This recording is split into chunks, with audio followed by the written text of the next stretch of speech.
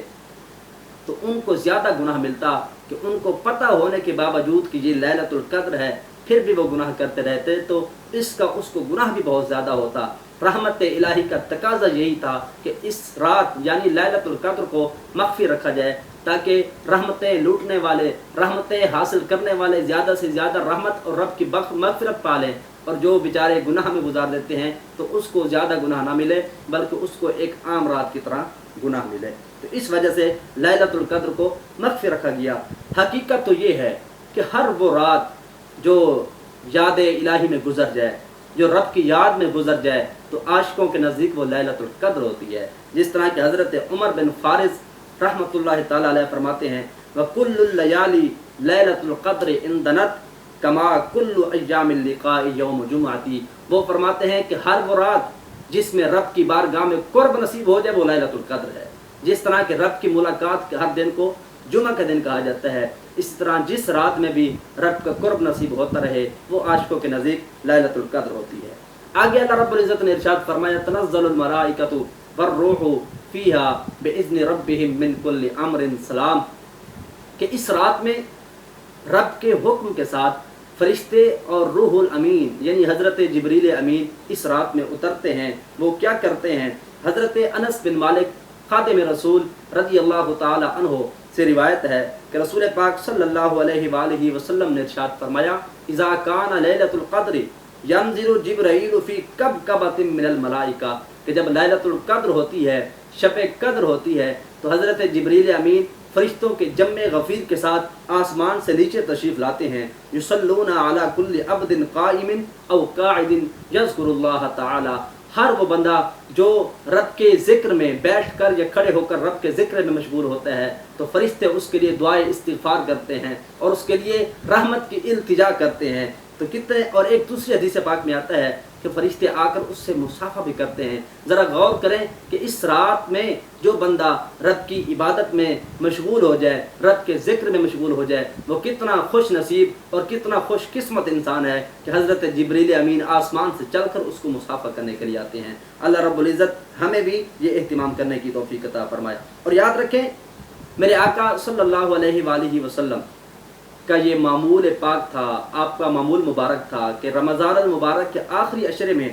حضرت ام المؤمنین سیدہ عائشہ آپ کے بارے میں فرماتی ہیں کہ رسول پاک صلی اللہ علیہ وآلہ وسلم کا یہ معمول تھا اذا دخل العشر الاواخر شد میزرہ، کہ جب آخری عشرہ آتا آقا اپنا تہ بند کس لیتے۔ یہ عرب کے اندر ایک محاورہ ہے کہ جب بندہ اپنے آپ کو کسی کام کے لیے مستعد کر لیتا، تیار کر لیتا، تو یہ ایک محاورہ ہے شد میزرہ، کہ اس نے اپنا تہ بند کس لیا۔ تو میرے آقا اپنے آپ کو عبادت کے لیے تیار کر لیتے تھے۔ وَأَحْيَا لَيْلَهُ، اور میرے آقا اپنی راتوں کو زندہ فرماتے تھے، شب بھر رب کی عبادت میں مصروف رہتے تھے۔ وَأَيْقَظَ أَهْلَهُ، اور ساتھ ساتھ اپنے گھر والوں کو بھی بیدار کرتے تھے کہ اٹھو، رب کی رحمت تمہیں آوازیں دے رہی ہے اور رب کی عبادت میں مشغول ہو جاؤ۔ اور اس کے ساتھ ساتھ میرے آقا کا یہ بھی معمول رہا کہ رمضان المبارک کے آخری 10 دنوں میں، آخری عشرے میں میرے آقا معمول کے ساتھ اعتکاف فرمایا کرتے تھے۔ اعتکاف میں بیٹھا کرتے تھے، اور میرے آقا صلی اللہ علیہ وآلہ وسلم کے وصال کے بعد امہات المؤمنین رضی اللہ عنہن کا بھی یہ معمول تھا کہ وہ بھی اعتکاف میں بیٹھا کرتے تھی۔ حدیث پاک میں آتا ہے من اعتکف یوما ابتغاء وجہ اللہ جعل اللہ بینہ وبین النار ثلاث خنادقا او کما قال صلی اللہ علیہ وآلہ وسلم، کہ جو بندہ ایک دن کا اعتکاف کرے گا رب ذوالجلال کی رضا کی خاطر، اللہ تعالیٰ اس کے درمیان اور جہنم کے درمیان 3 خندقیں بنا دیتا ہے اور جہنم کو اس سے دور کر دیا جاتا ہے۔ تو یہ اعتکاف کرنے کا ثواب ہے ایک دن کا، اور جو 10 دن اعتکاف میں بیٹھے اس کی فضیلت کا اندازہ آپ خود لگا سکتے ہیں کہ کتنا اس پر اللہ کا کرم اور اللہ کی مہربانی ہوتی ہوگی۔ اور یاد رکھیں اس دعا کی، اس رات کی، لیلۃ القدر کی ایک خاص خصوصیت یہ ہے کہ اس رات میں جو بھی دعا کی جاتی ہے رب ذوالجلال کی بارگاہ میں وہ دعا قبول ہوتی ہے۔ اسی وجہ سے ہمیں چاہیے کہ ہم لیلۃ القدر کو تلاش کرنے کے لیے آخری عشرہ میں کوشش کریں، محنت کرتے رہیں، تلاش کرتے رہیں کہ کون سی رات لیلۃ القدر ہوگی۔ جو بھی رات ہوگی ہمیں نصیب ہو گئی، اور یاد رکھیں اگر نصیب ہو جائے تو پھر ایسی جامع دعا کرنی چاہیے کہ اس دعا کے بعد پھر بندے کو کوئی حسرت نہ رہے۔ ام المؤمنین سیدہ عائشہ صدیقہ رضی اللہ تعالی عنہا فرماتی ہیں میں نے عرض کیا یا رسول اللہ صلی اللہ علیہ وسلم اگر مجھے لیلۃ القدر نصیب ہو جائے تو میں کیا دعا کروں؟ میرے آقا نے فرمایا تم یہ دعا کرنا اللہم انک عفو تحب العفو فاعف عنا، اے اللہ تو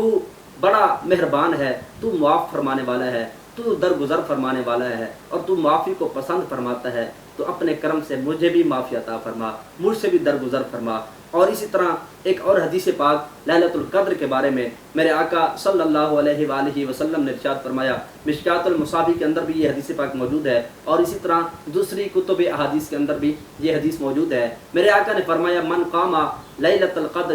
ایمانا واحتسابا غفر له ما تقدم من ذنبه، کہ جو بندہ لیلۃ القدر میں ایمان کے ساتھ اور حصول ثواب کے لیے قیام کرے گا تو اس کے گزشتہ تمام گناہ معاف کر دیے جائیں گے۔ آخر میں ایک بات عرض کرتا چلوں کہ جہاں بھی